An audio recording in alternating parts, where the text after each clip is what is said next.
So guys, आज की इस वीडियो के अंदर हम बात करने वाले हैं अरुण कोलातकर की एक पोएम के बारे में जिसका नाम है चैतन्य। अब इस पोएम को अरुण कोलातकर की एक पोएम्स की कलेक्शन में से लिया गया है जिसका नाम था जयजुरी। तो जयजुरी के अंदर अरुण कोलातकर की 31 पोएम्स थी और उसी कलेक्शन में से इस पोएम को लिया गया है। बहुत छोटी सी पोएम है, 2 स्टेंजा की पोएम है। तो चलिए बिना टाइम वेस्ट किए शुरू करते हैं पोएम को।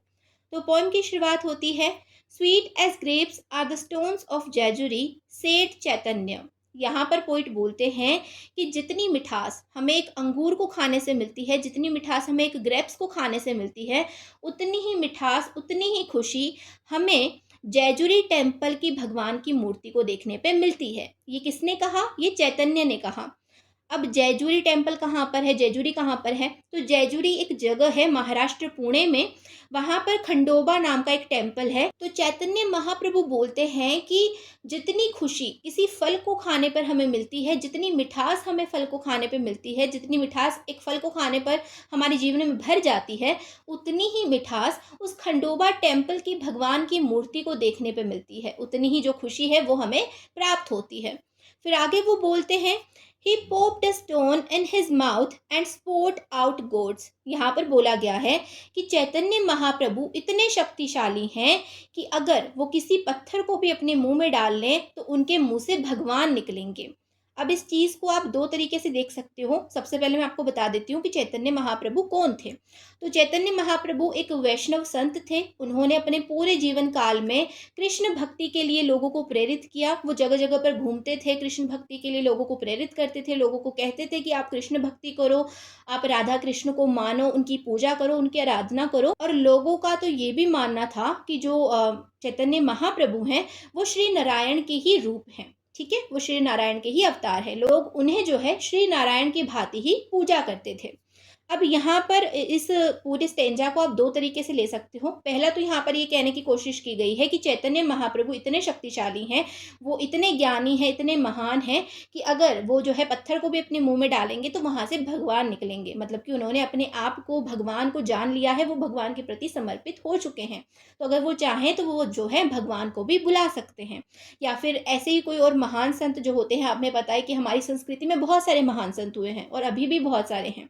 तो जो संत महात्मा होते हैं उनके अंदर इतनी शक्ति होती है कि अगर वो किसी रास्ते से भी गुजरते हैं तो वहाँ की जो माटी है वो भी पूजनीय हो जाती है। संत महात्मा अगर किसी जगह पर जाते हैं तो वो जगह भी जो है पूजनीय हो जाती है, ऐसा यहाँ पर कहा गया है। और हिंदू धर्म के अंदर या फिर हमारी संस्कृति के अंदर हम संत महात्माओं से जुड़ी हुई हर एक चीज़ को पूजते हैं, उसको पूजा तुल्य मानते हैं, भगवान तुल्य मानते हैं। तो एक तो मतलब ये हो गया। और दूसरा मतलब यहाँ पर आप क्या निकाल सकते हो कि जो ये संत महात्मा होते हैं या फिर ये जो लोग होते हैं जो हमें जो है भगवान की भक्ति के लिए प्रेरित करते हैं या फिर हमें नए नए रिचुअल्स बताते हैं, नई नई चीज़ें बताते हैं कि ऐसा करो ऐसा हो जाएगा, ये क्या कर रहे हैं? ये हमें जो है पाखंड में सम्मिलित कर रहे हैं। ये बहुत पाखंडी होते हैं।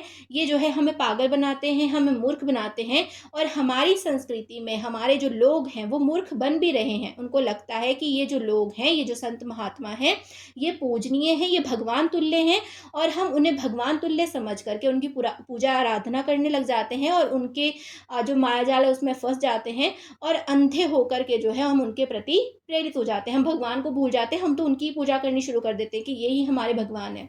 हम भगवान को मानना ही बंद कर देते हैं, हम उनके पीछे लग जाते हैं कि जो ये कहेंगे वो ही हम करेंगे।